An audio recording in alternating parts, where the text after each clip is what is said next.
How to access cPanel web disk. Log into your cPanel account, you will be on this page.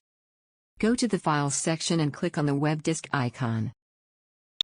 Scroll down to the table Manage Additional Web Disk Accounts. It enlists the web disk accounts you have created.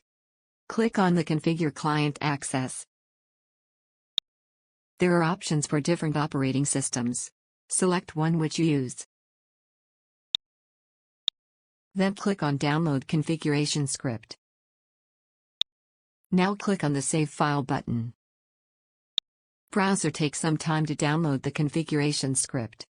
To run the script, double-click on it, then click on the Open button. Click on the OK button.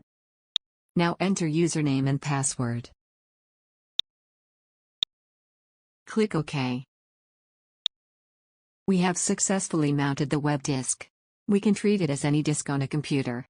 There are already a file and a folder on the web disk to show as an example. You can perform the various tasks on these file and folder. You can also add more files and it will be on the web. Thank you for watching.